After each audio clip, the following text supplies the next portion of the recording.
Good morning ছাত্রছাত্রীরা। এর আগে তোমাদের যে ভিডিওটা আমি দিয়েছি বা যে ক্লাসটা নিয়েছি চিত্রণ বা অপেক্ষকের ওপর, তার মধ্যে চিত্রণ কাকে বলে বা বিভিন্ন ধরনের চিত্রণ সম্পর্কে আলোচনা করা হয়েছে। এছাড়া চিত্রণ চ্যাপ্টারটার মধ্যে আরও অল্প কিছু জিনিস বাকি আছে যেগুলো এখানে আমি আলোচনা করব। তো এর আগের পার্টে অর্থাৎ দেখবে তোমাদের চিত্রণের পার্ট 1 বা পার্ট এ যেটা দেওয়া হয়েছে, তার মধ্যে বিভিন্ন ধরনের চিত্রণের বিভিন্ন ধর্মাবলী এগুলো নিয়ে আলোচনা করা হয়েছিল। আর এখানে আছে হচ্ছে যেরকম সংখ্যার যোগ বিয়োগ গুণভাগ তোমরা করেছো এর আগে, সেরকমই 2 বা 3টে চিত্রণের মধ্যে সংযোজন বলে একটি অপারেশন হয়, সেটা নিয়ে আলোচনা করা হয়েছে। সেটা হচ্ছে চিত্রণ বা অপেক্ষকের সংযোজন। তো প্রথমে আমরা এখানে দেখব দুটি চিত্রণের বা দুটি অপেক্ষকের সংযোজন মানে কি বা কিভাবে সংযোজন করা হয়। তো এখানে প্রথমে আমি যেটা সংজ্ঞাটা দিয়েছি সেটা হচ্ছে যে জি সার্কেল এফ, এই সার্কেল চিহ্নটা ছোট্ট করে যে সার্কেল চিহ্ন, এটাই হচ্ছে সংযোজনের চিহ্ন। যোগের চিহ্ন প্লাস, মাইনাসের চিহ্ন মাইনাস, গুণ করার জন্য তার একটা চিহ্ন আছে, ভাগ করার জন্য একটা চিহ্ন আছে। সেরকমই দুটো চিত্রণের মধ্যে সংযোজন বলে একটি অপারেশন হয় বা একটি প্রক্রিয়া হয়, সেই প্রক্রিয়াটির চিহ্ন হচ্ছে এইটা। ঠিক আছে, তো আমি এখানে জি সার্কেল এফের সংজ্ঞা দিয়েছি। সেরকমই দুটো চিত্রণ এফ আর জি এর জন্য এফ সার্কেল জি একটা হয়, সেটার সংজ্ঞাটা আলাদা। জি সার্কেল এফের সংজ্ঞাটা বুঝে গেলেই এফ সার্কেল জিটা কীরকম হয় সেটা বোঝা যাবে। দুটো জিনিস কিন্তু আলাদা, জি circle F R F circle জি কিন্তু সবসময় সমান হয় না। আচ্ছা, তো দুটো চিত্রণের সংযোজন করতে গেলে সেটা তো আমি বিস্তারিত বলবো, কিন্তু তার আগে একটা মাথায় রাখবে যে এই অপারেশনটা হয় সবসময় এদিক থেকে, এই তীর চিহ্ন যেদিকে দিচ্ছি অর্থাৎ এফ থেকে জি এর দিকে। অর্থাৎ যে দুটো চিত্রণের মধ্যে আমি এই সংযোজন অপারেশনটা ব্যবহার করব, তার মধ্যে যেই চিত্রণটাকে আমি ডান দিকে লিখব সেটার অপারেশন প্রথমে হবে, তারপরে বাঁ দিকের চিত্রণটা। ঠিক আছে, এবার আসা যাক যে জি সার্কেল এফ এই যে একটা প্রক্রিয়া, এটা কীরকম জিনিস বা এটার মানেটা কী। তো তার জন্য আমাদের প্রথমেই ধরে নাও তিনটে সেট আছে, তিনটেই অশূন্য set, A B R C. এই তিনটে সেট প্রথমে ধরে নাও। যেহেতু আমি বলেছি যে জি সার্কেল এফ মানে ডান দিক থেকে কাজটা হবে অর্থাৎ এফ থেকে শুরু হবে, সেজন্য এফ ফাংশানটা হচ্ছে এ থেকে বি সেটে একটা ফাংশান হবে। যদি তিনটে সেট এ বি সি ধরে নিই, তাহলে এফ ফাংশানটা হবে বা এফ চিত্রণটা হবে এ থেকে বি সেটে সংজ্ঞাত, আর জি চিত্রণটা হবে এ যেহেতু বিতে শেষ হয়েছে, জিটা হবে বি থেকে সিতে সংজ্ঞাত। এই সিরিয়ালিটা মেনটেন করতে হবে, এই সিরিয়ালিটা মাথায় রাখতে হবে যে প্রথমে যে সেটটা থেকে শুরু করছি, যে অপেক্ষকটা থেকে শুরু করছি সংযোজন অপারেশনটা, সেই অপেক্ষকটার পাল্লা যেটা, পাল্লা মানে তোমরা নিশ্চয়ই জানো পাল্লা সেট কোনটা, এই পাল্লা যেটা সেটারই বড় সেট থেকে জি অপারেশনটা শুরু হবে বা জি অপেক্ষকটা শুরু হবে। ঠিক আছে, এফটা এ থেকে বিতে, তাহলে এফ এফ চিত্রণের ক্ষেত্র হচ্ছে বা অঞ্চল হচ্ছে এ, উপ অঞ্চল হচ্ছে বি, আর পাল্লা কোনটা, পাল্লা হচ্ছে এফ এ, যেটা কি বি সেটের একটা সাবসেট। ঠিক আছে, তো সেই জন্যই জি চিত্রণটা হবে বি সেট থেকে সিতে, যাতে করে এর যে পাল্লা এফ এ, এই এফ এটা যেহেতু সাবসেট অফ বি, তার মানে এফ চিত্রণের পাল্লা কার সাবসেট হবে, জি চিত্রণের অঞ্চলের সাবসেট হবে। এই নিয়মটা মাথায় রাখতে হবে। এবার আসা যায় কী করে অপারেশনটা হচ্ছে। ধরে নাও এ সেটের অর্থাৎ এই ফার্স্ট যে সেটটা সেই সেটের কোনো একটা পদ এক্স, তাহলে তার জন্য বি সেটে আমি একটা পদ পাবো এফ এক্স। কেন না, এফটা হচ্ছে এ থেকে বি সেটে একটা চিত্রণ। তাহলে এ সেটে যদি এক্স একটা পদ নিই তাহলে এফ এক্সটা বি সেটে থাকবে অবশ্যই চিত্রণের সংজ্ঞা অনুযায়ী।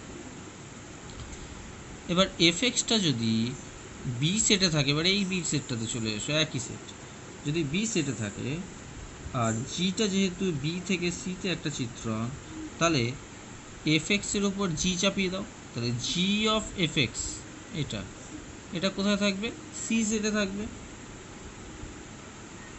তাহলে আলটিমেটলি কি পেলাম, শুরু করেছিলাম এখান থেকে যে এ সেটের এক্স পদের জন্য শেষ হয়েছে এখানে, অর্থাৎ সি সেটে একটি নির্দিষ্ট পদ পেলাম জি এফ এক্স, এটা পেলাম।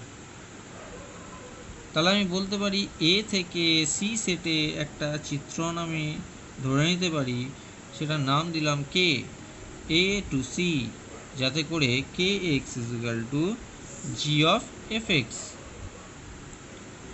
এই যে এই কে এক্স মানে হচ্ছে G circle F x is equal to G of F X.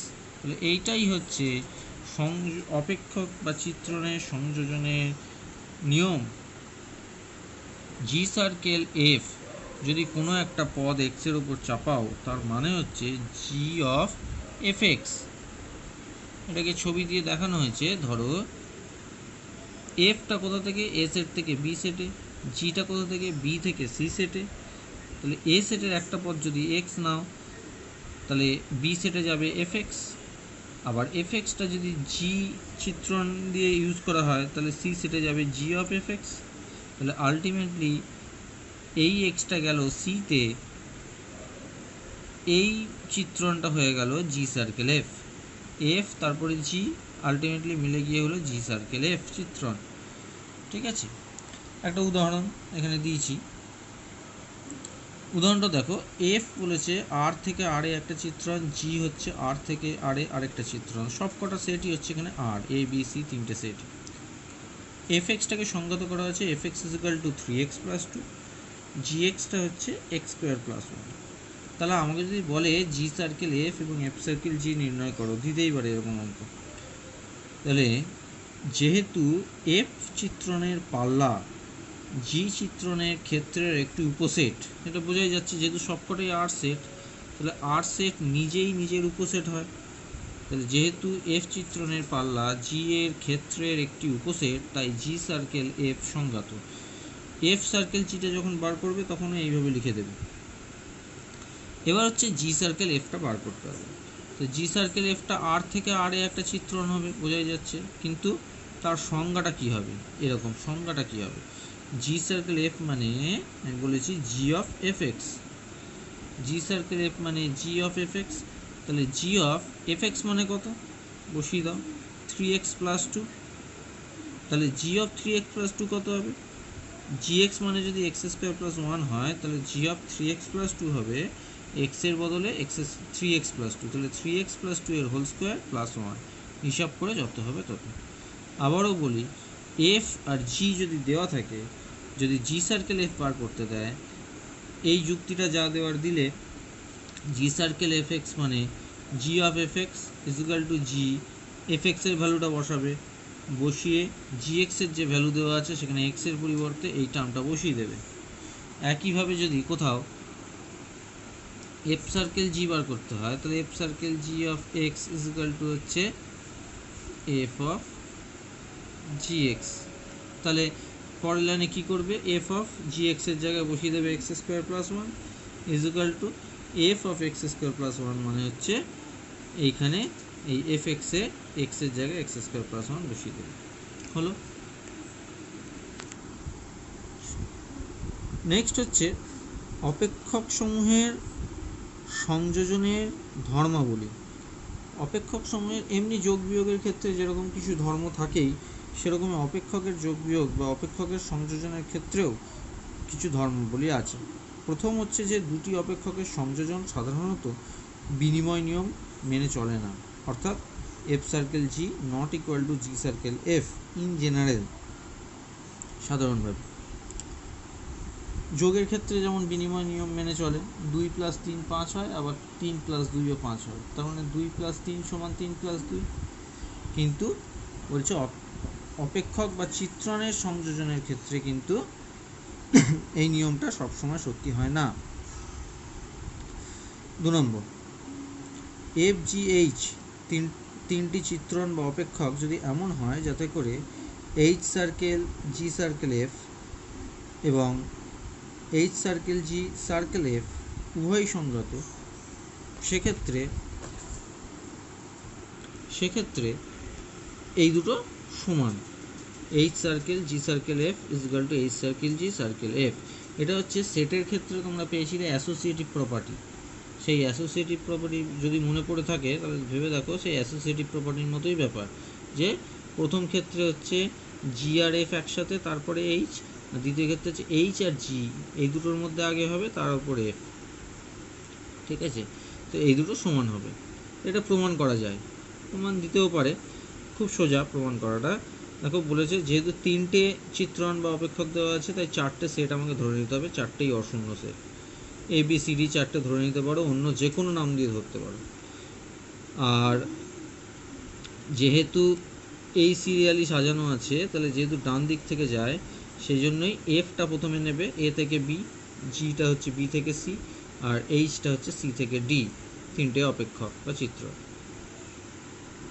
তাহলে জি সার্কেল এফটা কোথা থেকে কোথায় যাবে সেটা বার করবে, এইচটা তো এত, তাহলে এইচ সার্কেল জি সার্কেল এফটা কোথা থেকে কোথায় যাবে না, এ থেকে ডিতে। একইভাবে H circle G circle F, এটাও দেখো এ থেকে ডিতেই যাচ্ছে। তাহলে এই দুটো চিত্রণই, এটা একটা, দুটো চিত্রণই এ সেট থেকে ডি সেটে সংগত। দুটো চিত্রণ সমান দেখানোর নিয়ম হচ্ছে দুটোই সেম সেট থেকে সেম সেটে যাবে। আর কি, এফ আর জি দুটো চিত্রণ সমান দেখাতে গেলে fx = gx দেখাতে হবে ফর অল এক্স। তাহলে উভয় ডি সেট থেকে ডি সেটে এ সেটের চিত্রণ বা অপেক্ষক। এবার আসা যাক, এবার আমরা দেখাবো যে দুটোই তো এ থেকে ডি সেটে সংগত। এবার আমরা দেখাবো যে এ সেটের যে কোনো একটা পদ এক্স ধরে নেব, তার জন্য দুটোর ক্ষেত্রেই প্রতিবিম্বটা একই হবে, সেটা দেখাবো। এখন ধরি এক্স বিলংস টু এ, এক্স যদি এ সেটে থাকে তাহলে তার জন্য বি সেটে একটা পদ পাবো ওয়াই। কেন না এফ চিত্রণটা হচ্ছে এ থেকে বি সেটে আছে, ওয়াই পাবো যাতে করে ওয়াই = fx হয়। আবার বি সেটের ওয়াই পদের জন্য সি সেটে একটা পদ অবশ্যই পাবো জেড। কেন না জি যে চিত্রণটা ছিল সেটা বি থেকে সি সেটে ছিল, পাবো যাতে করে জি ওয়াই = জেড হয়। এই দুটো হবে, fx = ওয়াই হবে আর জি ওয়াই = জেড হবে। আচ্ছা, এবার হচ্ছে যে কোনো একটা দিয়ে শুরু করি, H circle G circle F of X = সংযোজন অপারেশনের নিয়ম কত হবে, H of G circle F of X = H of, এটা মানে কত, G of F X, G of F X মানে হচ্ছে জি ওয়াই, আর জি ওয়াই মানে জেড, তাহলে এইচ জেড। একইভাবে ডান পক্ষটা H circle G of F X মানে H circle G of Y = H of G Y মানে এইচ জেড, তাহলে সমান হয়ে গেল। তাহলে সেখান থেকে আমরা বলতে পারি এই দুটো সমান। নেক্সট 3 নম্বর প্রপার্টি, এফ এ থেকে বিতে যদি একটা চিত্রণ হয়, আই এ মানে একক চিত্রণ এ সেটের ওপর, আই বি হচ্ছে একক চিত্রণ বি সেটের ওপর। তাহলে দেখো এটা খুব সহজেই বুঝতে পারছো, এফ সার্কেল আই এ হলে কি চিত্রণ পাবো, এফ চিত্রণ। কেন, ডান দিক থেকে যায়, তাহলে আই এ মানে এ থেকে এ, এই এতে এলো, তার উপরে এফ, চলে যাও এতে, চলে গেলো বিতে, তাহলে আলটিমেটলি এই এ থেকে এই বিতে পৌঁছালো, তাহলে এটা হচ্ছে এফ চিত্রণ। আবার আই বি এফ, তাহলে প্রথমে এফ, এ থেকে বি, বি থেকে বি, তাহলে আলটিমেটলি পেলাম এই এ থেকে এই বি, তাহলে হয়ে গেল এফ।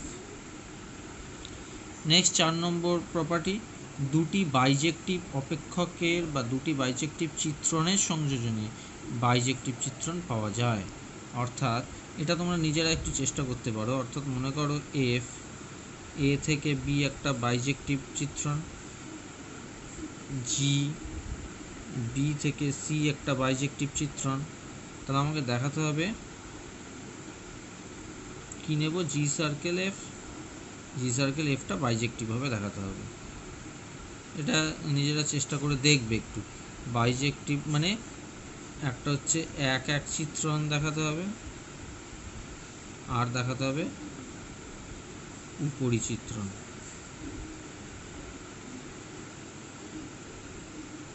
জি সার্কেল এফটা কোথা থেকে কোথায় যাবে না এ থেকে সিতে। তো উপরি চিত্রণ দেখাতে গেলে কি দেখাতে হবে না এই সি সেট থেকে যে কোনো একটা পদ নিয়ে নিতে হবে যে তার প্রাকবিম্ব এ সেটে আছে কিনা। তো সি সেটের প্রতিটা পদের প্রাকবিম্ব বি সেটে থাকবে, কেন না এটা হচ্ছে একটা উপরি চিত্রণ। আবার বি সেটের প্রতিটা পদের জন্য তার একটা প্রাকবিম্ব এফ এ সেটে থাকবে, কেন এফটা হচ্ছে একটা উপরি চিত্রণ। এইভাবে গুছিয়ে লিখতে হবে, তাহলে প্রমাণ করা যাবে যে উপরি চিত্রণ হচ্ছে। আর এক এক কীভাবে দেখাবে, এক এক কী ছিল যে F x is equal to F y হলে এক্স ইজিক্যাল টু ওয়াই হয়। তাহলে জি সার্কেল এটা যদি নাও যে g circle F of x is equal to g circle F of y, সেখান থেকে দেখিয়ে দেবে। এটাও এক এক, এটাও এক এক, এই দুটো ব্যবহার করে ওটা দেখাবে। ঠিক আছে, এটা একটু চেষ্টা করবে নিজেরা। নেক্সট হচ্ছে 5 নম্বর, বলছে এফ এ থেকে বি, জি বি থেকে এ দুটি চিত্রণ এমন যাতে করে F circle G equal to I B. তাহলে এফ হচ্ছে একটা উপরি চিত্রণ আর জি হচ্ছে এক এক চিত্রণ। বলছে যে এফ এ থেকে বিতে আর জি বি থেকে এতে। তাহলে এফ সার্কেল জি করলে কি হবে, প্রথমে জি, তাহলে বি থেকে এ, তার উপরে এফ, এ থেকে আবার বি, তাহলে বি থেকে বি মানে আই বি। তাহলে এটা প্রমাণ করতে হবে যে এফ একটা উপরি চিত্রণ হবে আর জি একটা এক এক চিত্রণ হবে। তো প্রথমে এফ উপরি চিত্রণ দেখাতে গেলে কি করতে হবে না বি থেকে একটা পদ ওয়াই নিয়ে নিতে হবে আগে। যেহেতু এফ, অতএব এফ উপরি চিত্রণ প্রমাণ করতে গেলে আমাদের দেখাতে হবে যে বি সেটের ওয়াই পদের জন্য এ সেটে একটি প্রাকবিম্ব এক্স পাবো যাতে করে Y equal to F X হয়। এবার বি সেট থেকে তো ওয়াই একটা পদ নিয়েছি ঠিক আছে, কিন্তু যেহেতু জিটা একটা চিত্রণ কোথা থেকে কোথায় বি থেকে এতে, তাহলে জি ওয়াইটা এ সেটে থাকবে, কারণ ওয়াইটা তো বি এর এলিমেন্ট। তাহলে তার একটা প্রতিবিম্ব থাকবে এ সেটে। ধরে নাও g y is equal to x, তাহলে আমাকে বার করতে হবে এফ এক্স, এটা দেখাতে হবে F x is equal to y. তাহলে এফ এক্স কত হবে, f of G y is equal to F circle g y is equal to I B, এখানে দেওয়া আছে। তাহলে I B y is equal to y, তাহলে f x is equal to y পেয়ে গেলাম। অর্থাৎ এফ হচ্ছে উপরি চিত্রণ। আর এক এক দেখাতে গেলে জিটা দেখাতে হবে। তাহলে ধরো বি সেটের দুটি পদ এক্স আর ওয়াই, বি সেটটা হচ্ছে এর অঞ্চল, তাই বি সেট থেকে দুটো পদ নেওয়া হয়েছে এক্স আর ওয়াই, যাতে করে g x is equal to g y হয়। দিস ইমপ্লাইজ এফ চাপিয়ে দাও, জি এক্সটা কোথায় আছে এ সেটে আছে, আবার এ সেটটা হচ্ছে এফ এর অঞ্চল, সেই জন্যই জি এক্স ইজিক্যাল টু যদি জি ওয়াই হয় তাহলে তার উপর এফ চাপিয়ে দাও, F of G x is equal to F of G Y, তার মানে F circle G of x is equal to F circle G of Y মানে আই বি। তাহলে এক্স ইজিক্যাল টু ওয়াই, অর্থাৎ জি হচ্ছে একটা উপরিচিত চিত্র। নেক্সট হচ্ছে এখানে দুটো উদাহরণ দিয়েছি, এগুলো চেষ্টা করে দেখতে পারো। বলছে এফ আর থেকে আর একটা চিত্রণ সংজ্ঞাত হয়েছে এইভাবে যে F x is equal to 2x + 1, আর G circle F of x is equal to 10x + 10 আছে। তাহলে জি চিত্রণটা নির্ণয় করতে হবে, অর্থাৎ জি এর সংজ্ঞাটা, জি এক্স মানে কত সেটা নির্ণয় করতে হবে। আরেকটা আছে এফ আর থেকে আর, জি আর থেকে আর দুটি চিত্রণ, f x is equal to sine x, g x is equal to x square. দেখাতে হবে f circle g not equal to g circle f, অর্থাৎ এফ সার্কেল জিটা বার করবে, g circle F of x বার করবে, দুটো সমান হবে না। হলো। নেক্সট আমাদের যে আলোচনার বিষয়বস্তু সেটা হচ্ছে যে বিপরীত অপেক্ষক, ইনভার্স ফাংশন বা বিপরীত চিত্রণ। বিপরীত মানে কি, ইনভার্স মানে কি, এক্স এর ইনভার্স আমরা সাধারণত জানি 1/x বা এক্স বা লেখা হয় এক্স ইনভার্স। সেরকমই এফ এ থেকে বিতে যদি একটা চিত্রণ হয় তার ইনভার্সটাকে আমরা লিখি এফ ইনভার্স। সেটা কোথা থেকে কোথায় যাবে? বি থেকে এ তে যাবে। তার মানে এফ একটা চিত্রণ যদি এ থেকে বি সেটে হয়, তাহলে তার ইনভার্সটা বা বিপরীত অপেক্ষকটা বা বিপরীত চিত্রণটা হবে বি থেকে বিতে। এখন ব্যাপার হচ্ছে যে এফ এ থেকে বিতে একটা চিত্রণ হলে সবসময় এফ ইনভার্সটা বি থেকে এতে একটা চিত্রণ হয়ে যাবে, সেরকম অত সহজ ব্যাপারটা নয়। অন্যান্য ইনভার্সের থেকে বা অন্যান্য বিপরীতের থেকে অপেক্ষক বা চিত্রণের বিপরীতটা কিন্তু একটু আলাদা। এক্ষেত্রে কোনো একটা চিত্রণের বিপরীত চিত্রণ বা বিপরীত অপেক্ষক তখনই পাওয়া যাবে যখন আসল চিত্রণটা অর্থাৎ এফ চিত্রণটা নির্দিষ্ট কিছু শর্ত মেনে চলবে। বলছে মনে করো এ এবং বি দুটি অশূন্য সেট আছে।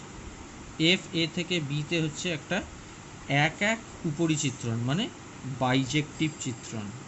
এক এক উপরি চিত্রণ মানে এফ চিত্রণটার এই দুটো বৈশিষ্ট্য থাকতেই হবে, এক এক হতে হবে এবং উপরি চিত্রণ হতে হবে। সেক্ষেত্রে যদি একটি চিত্রণ জি বি থেকে এ পাওয়া যায় যা বি সেটের প্রতিটি পদ ওয়াইকে এ সেটের একটি নির্দিষ্ট পদ এক্স এর সাথে এমনভাবে সংযুক্ত করে যাতে করে F X equal to Y হয়, তবে জি কে এফ এর বিপরীত চিত্রণ বলা হবে এবং সেটাকে লেখা হবে এফ ইনভার্স বি টু এ, এই আকারে লেখা হবে। এফ এ থেকে বিতে একটি এক এক উপরি চিত্রণ হলে এফ ইনভার্স হবে বি থেকে এ সেটে একটি চিত্রণ যাতে করে F X equal to Y implies and implied by, এটা মানে হচ্ছে implies and implied by X equal to F inverse Y, মানে দুদিক থেকেই সত্যি, এটা হলে এটা হবে আর এটা হলে এটা হবে। তাহলে এফ চিত্রণের ক্ষেত্রে যদি F X equal to Y হয়, তাহলে তার ইনভার্সের ক্ষেত্রে হবে F inverse Y equal to x.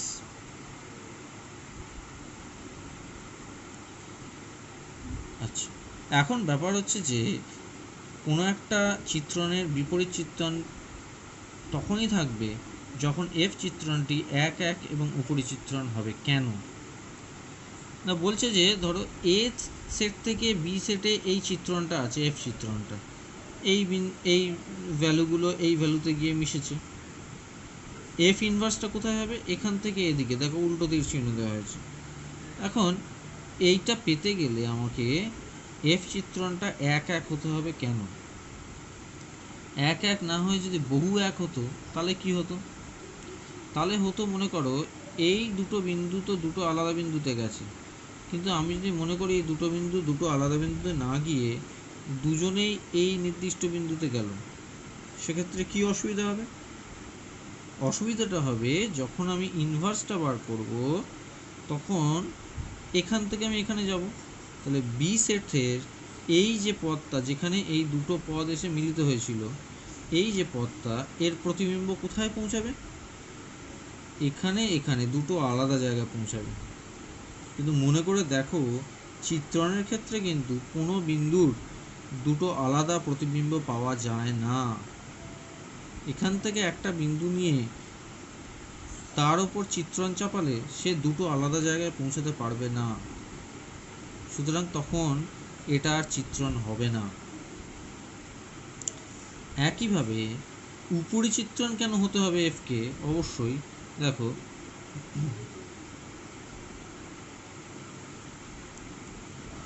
উপরি চিত্রণ হতে হবে কারণ মনে করো এ সেটের এই বিন্দুটা এই বিন্দুতে গেছে, এই বিন্দুটা এই বিন্দুতে গেছে, এটা গেছে এখানে, এটা গেছে এখানে, এটা গেছে এখানে। এবার কথার কথা বি সেটে আরও একটা বিন্দু এখানে থেকে গেছে যার কোনো প্রাকবিম্ব নেই। কিন্তু এবার ভাবো সেক্ষেত্রে যদি এফ ইনভার্স বার করতে যাই তাহলে এটা হচ্ছে আমার অঞ্চল আর এটা উপ অঞ্চল হয়ে যাবে, তখন উল্টোটা। তাহলে এই বিন্দুটার কোনো প্রতিবিম্ব পাবো কি? পাবো না। কিন্তু চিত্রণের ক্ষেত্রে বলা আছে অঞ্চল সেটের প্রতিটা পদের অবশ্যই একটা প্রতিবিম্ব থাকবে, সুতরাং এটা স্যাটিসফাই করছে না, তখন এটা আর চিত্রণ হবে না। সেই জন্যই বলা হচ্ছে যে চিত্রণের একটা ইনভার্স পেতে গেলে প্রথম চিত্রণটাকে এক এক এবং উপরিচিত্রণ অবশ্যই হতে হবে। আশা করি জিনিসটা বোঝানো গেল। এবার আসা যাক একটি চিত্রণের বিপরীত চিত্রণ নির্ণয়ের পদ্ধতি। ধরো এফ একটা এক এক উপরিচিত্রণ আছে, ইনভার্স বার করতে দিয়েছে মানেই আসল চিত্রণটা এক এক উপরিচিত্রণ। এফ ইনভার্স বার করতে হবে। এফটা এ থেকে বিতে ছিল, এফ ইনভার্সটা বি থেকে এতে বার করতে হবে। তাহলে বি সেটের যে কোনো একটা পদ ওয়াই ধরে নিতে হবে এবং তার এ সেটে প্রাকবিম্ব এক্স আছে ধরে নিতে হবে। তাহলে f x is equal to Y.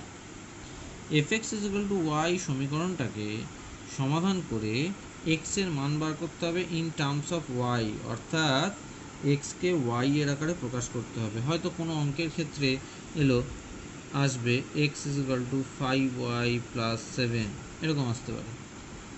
এবার আগের ধাপে পাওয়া x is equal to 5y + 7 যেটা পেয়েছো আগের ধাপে, সেইখানে এক্সের জায়গায় বসিয়ে দাও এফ ইনভার্স ওয়াই। কারণ ইনভার্স ম্যাপিংয়ের ক্ষেত্রে, ইনভার্স চিত্রণের ক্ষেত্রে আমি বলেছিলাম যে F x is equal to y হলে x is equal to F inverse y. তাহলে এক্সের জায়গায় বসিয়ে দাও এফ ইনভার্স ওয়াই। তাহলে আমার হয়ে যাবে F inverse Y is equal to 5y + 7।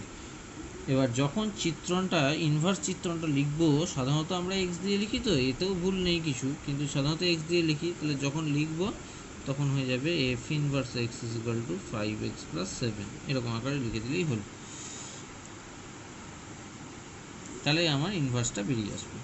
আরেকটা জিনিস, প্রদত্ত কোনো একটা চিত্রণের ক্ষেত্রে ইনভার্স পাওয়া যাবে কি না সেটা পরীক্ষা করতে গেলে তোমাকে দেখতে হবে যে আসল চিত্রণটা এক এক এবং উপরিচিত্রণ হচ্ছে কিনা। এই দুটো দেখাতে পারলে তবে প্রমাণিত হবে যে হ্যাঁ ওর একটা ইনভার্স পাওয়া যাবে।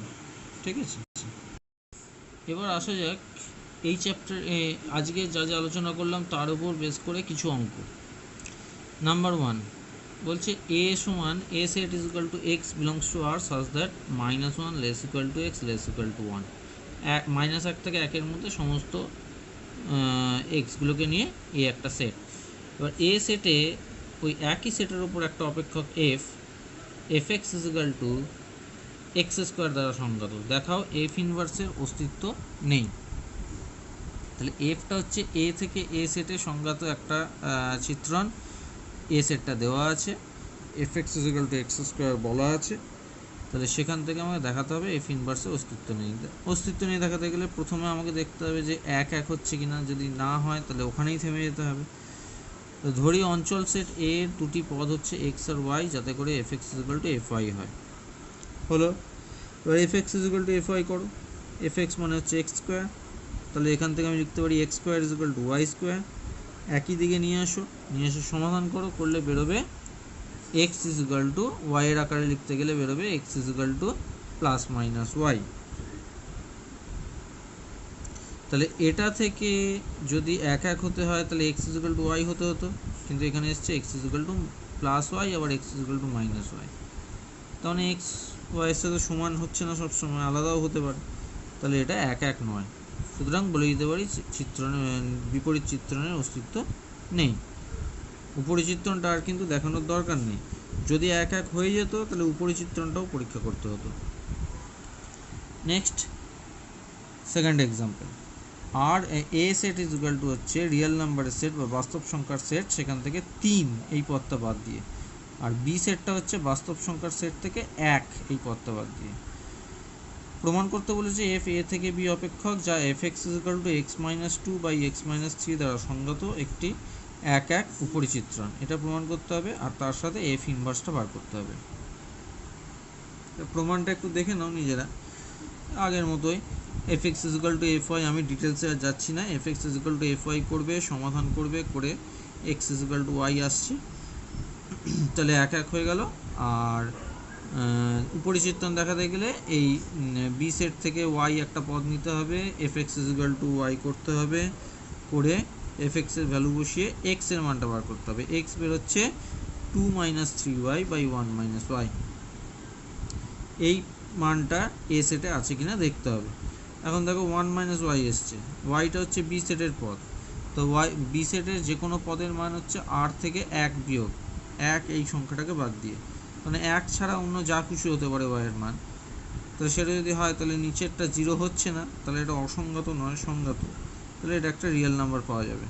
সুতরাং আমি বলতে পারি যে এটা ইয়েতে আছে, এ সেটে আছে এক্সটা। সুতরাং এটা হচ্ছে একটা উপরিচিত্র। তাহলে এক এক আর উপরিচিত্রণ হয়ে গেল, তার মানে এফ ইনভার্সটার অস্তিত্ব আছে। এবার হচ্ছে এফ ইনভার্স বার করা। তো এফ ইনভার্স বার করতে গেলে x is equal to F inverse y, এটা সমীকরণ। আর এফ ইনভার্স ওয়াই মানে কত? এক্স মানে বেরিয়েছে 2 minus 3y by 1 minus Y, তাহলে ওটাই বসিয়ে দাও এফ ইনভার্স ওয়াইয়ের জায়গায়। তাহলে এফ ইনভার্স বি টু এটা সংজ্ঞাত হবে হচ্ছে এফ ওয়াইয়ের জায়গায় এক্স বসিয়ে দিতে হবে, তাহলে f inverse x is equal to হয়ে যাবে 2 minus 3x by 1 minus x for all x belongs to B. এটাই হচ্ছে এর সংজ্ঞাটা এফ ইনভার্সের, এফ ইনভার্স যে চিত্রণটা। ঠিক আছে, তো এরকম বইতে আরও কিছু করতে দেওয়া আছে বা করে দেওয়া আছে, সেগুলো তোমরা একটু দেখতে পারো। আর এর আগে পার্ট 1টা যেটা আমি দিয়েছি চিত্রণে, তার সাথে বেশ কিছু অঙ্ক দেওয়া আছে। তবে একটা জিনিস বলে রাখি যে তোমাদের রিলেশন বা ম্যাপিং অর্থাৎ সম্বন্ধ এবং চিত্রণ দুটোর ক্ষেত্রেই আমি যে অঙ্কগুলো দিয়েছি এই অঙ্কগুলো কিন্তু একটু ইংরেজিতে দেওয়া আছে। তো জানি না তোমাদের অসুবিধা হবে কি না, খুব একটা অসুবিধা হওয়ার কথা না। আসলে ওগুলো আমি যেখান থেকে কালেকশন করেছি নেট থেকে, সেখানে যেহেতু ইংরেজিতেই ছিল এই জন্য আমি সেটাকে আর বাংলা অনুবাদ করিনি। তোমাদের অসুবিধা হবে না ধরে নিয়েই বাংলায় অনুবাদ করিনি, ওগুলোকেই কপি পেস্ট করে আমি তোমাদেরকে দিয়েছি। তাও যদি কোথাও বুঝতে অসুবিধা হয় জিজ্ঞেস করতে পারো এবং চেষ্টা করো ওগুলো প্র্যাকটিস করার বাড়িতে। ঠিক আছে, সমস্যা হলে আমাকে দেখাবে হোয়াটসঅ্যাপে।